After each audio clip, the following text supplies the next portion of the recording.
All right, let's get started. Tension, throw. Chung-yi. Good. Okay, let's just start jogging on the spot. So yes, as I was saying today, I'm kind of, it's an opportunity to go through, we've got from 3 till 4, predominantly colour belt stuff, feet side to side.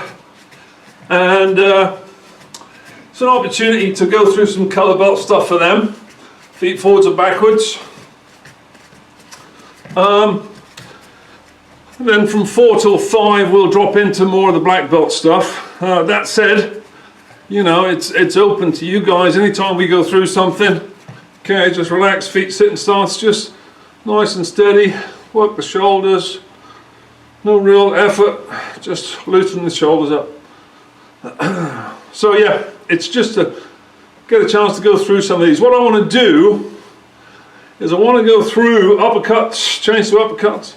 I want to go through some of the techniques within the patterns where, you know, I've gone around and certainly the earlier years from ITF in comparison to these later years, crescent punches, hook punches, whatever you want to call them. You know, you see so many variations, and I'm not a big fan of telling my students this is the way to. Cheers, Gav. Thank you. It's all right. I got my support team in the background, just reminding me of things. Okay, back to jabs again. So you're going to go 1, 2, 3, 4 uppercuts. 1, 2, 3, 4 hooks. 1, 2, 3, 4, and repeat. 3, 4 uppercuts, 4 hooks, and keep going. So yes, it's been an opportunity for me to kind of look at the variations, and I'm a big fan. I don't like telling my students this is how you must do it. I know that from an ITF point of view it's very, very detailed, it's very regimental, and it must be the way that the general wanted to see it, which is great. And I've said this before, you know, for tournaments it's perfect. And relax, right knee to the chest. 3, 4 that side, 4 the other side. So it's great from that point of view, and it keeps the competitions all formatted really. It's clean, it's tidy, it's great. But the reality is, you know, as we've had these breaks and spin-offs of different groups, we've been able to work with our own sort of artistic flair as well as maintaining a little bit of background stuff. Going to go 1, 2 each side now. 1, 2. Just steady. It's not. We're not going to be doing anything. We're certainly not going to be busting ourselves today. So kind of today is really, I want to look at these different people, and I want to see you guys. I want to look at the way you guys do things, and it's an opportunity for me to, you know, see a few things and maybe interact with you a little bit as to why you do those and how you do those, and we can just generally go through and we'll see what things come up. Right knee outwards, 1, 2, left knee outwards, 1, 2, and keep going. So that's really today. And what I say to my students is, don't do anything you don't thoroughly understand. If you don't understand something, you have to ask the question. If you're blindly going around doing techniques because that's what your instructors told you, you're not really absorbing a lot of information. Now inwards, rotate inwards. 1, 2, other side. 1, 2. Again, 2 each side.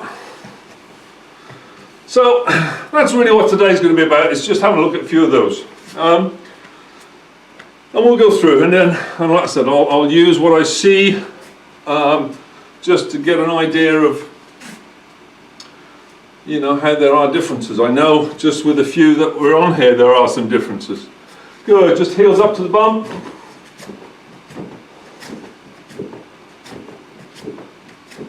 Gonna go forward, back, knees back up, alternate, forward to the front, forward to the back.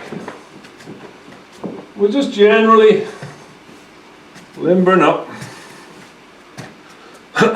Yes, so that's what today will be.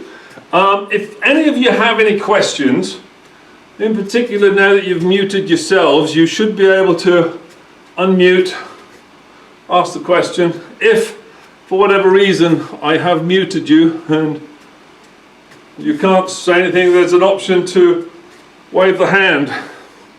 Bottom left of your screen, I see. There's a little hand there. Raise, lower your hand.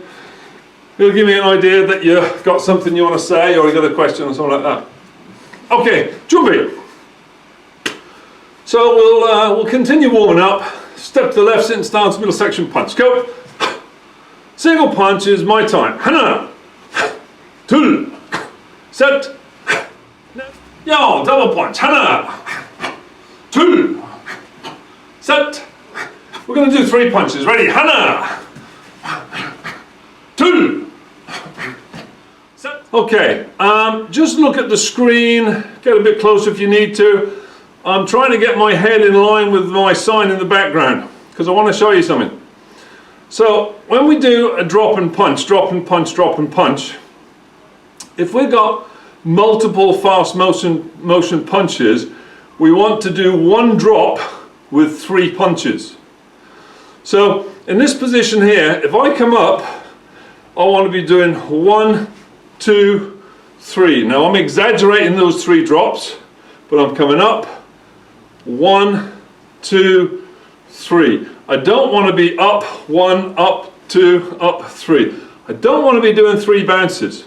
That's fine in continuous motion, and we'll talk about the different motions in a little while. But with a sit and stance punch, try and get them so that if you're doing 3 fast motion punches, you do them in 1 drop. Okay, so it's here, up, up, up. So have a go at that, ready? So 3 punches in 1 drop. Hana. Good, power. Show, select. Good, so fast motion, continuous motion, we'll pick on that in a bit. But that ultimately, if you're doing a fast motion technique, those 3 techniques are done with 1 breath, 1 drop. Jumbi. Alright, so we've been doing some stuff on the spot. Step forwards, punch, step up to step forwards, punch. And I've been taking my lot through this because we've got confined space. So just from the side view, all you're going to do from here, step forwards, right leg, walk in stance, punch, step back, left leg, walk in stance, punch. You're going to do 10 in your own time. Start putting a bit of work into it now so we can get the heart rate going. But make sure it's on the spot and we're attacking, so you step forwards on the attack. Ready? In your own time, go. Good. Okay, so that's walking forwards on the spot. I've been trying to get my lot to think we're going to do some line work, stepping forwards, and everything has been done this way. Stepping backwards now, so you step forwards in a forearm block. Step up to step back.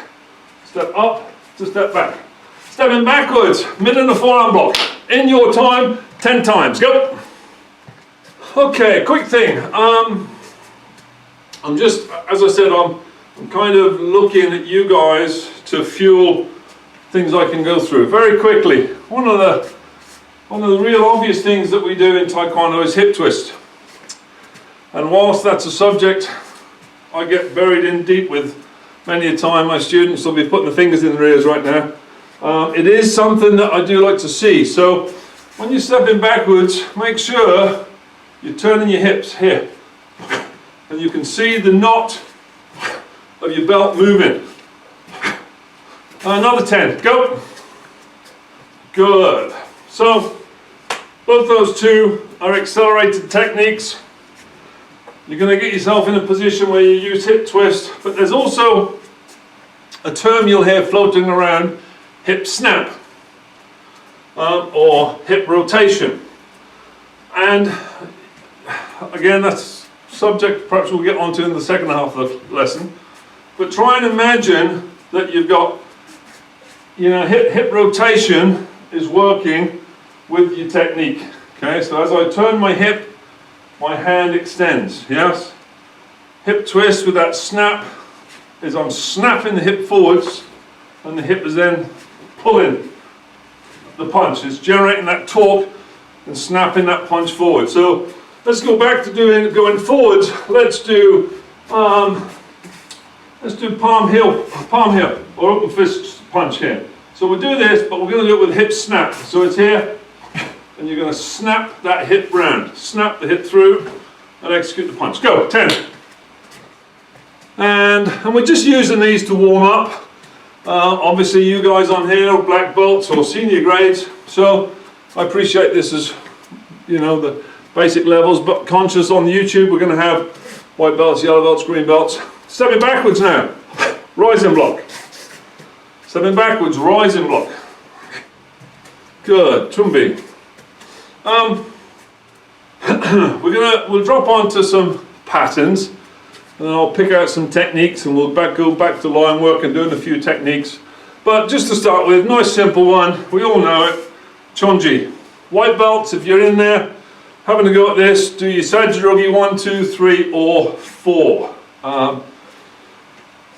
So just as a quick reminder, some of you may think 1, 2, 3, 4. What's that? I do 1 and 2, or A and B. So I'll just for white belts, number 1 is when you do low block. Number 2, middle out of forearm block. Number 3, rising block, and number 4, inner forearm block. So 1, 2, 3, or 4. Your choice. Everybody else, Chonji, Chumbi. Current-ups, Sija. Stances. Stances are transitional things. They're there to help us go from point A to point B and change the direction and so on and so on. I'm not going to get too much into that today. I'm sure we're going to be taken through that at some point next week. But here's what I want to do. I want to just take you through the way your feet move, okay?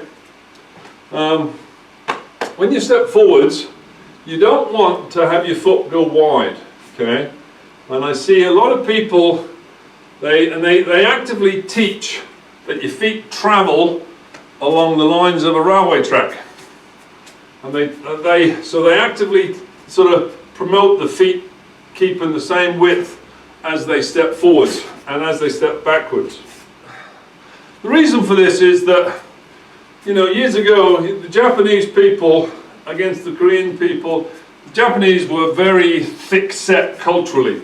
They were very powerful. Koreans weren't, you know, they're very waif, you know, they're very petite. So to compete against these Japanese guys, they had to look at alternatives. And Taekwondo was one of the early, well, the later martial art that looked in the early days, how can we generate more power with the kind of framework we have. And General Choi's, you know, he's sort of this big. I remember standing next to him when I was 16, you know, and I was still a little bit taller than him.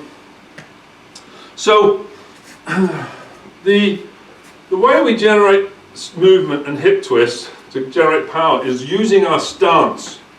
Now if I keep my foot wide, it's very hard for me to turn and chamber my hips without obviously breaking the movement and fluidity of the stance. So what I got to do is I got to let that foot come in, and it's not necessarily got to come in foot to foot, because I also see that, and I'm not necessarily a big fan of that. Okay, try and bring your moving foot into the center before you step forwards. And in order to get good hip twist, in order to generate lots of power, you have to be in a position to use the hips. So when we step forwards, shift your weight onto your primary leg, pick your heel up and bring it in slightly, turn your hip backwards, and then your foot will come into the center, and then step outwards to drop back onto your tram lines if that's your thought. So we're going to come back again, up, in, and out. So look at my feet, back in here, I'm lifting my hip, pull my hip back, let my foot come in, and then it's moving out again. So I'm bringing it in sort of midway of the shoulder width. So let's have a few goes of that, stepping forwards, pick an attack, going forwards, anything you like. Forwards, mic time, Hana! And think about that, bring your hip back, let the foot come in. Every technique in Taekwondo has hip twist. Some has hip snap, some is accelerated, some works with it, some works after it, but it has hip twist. Set.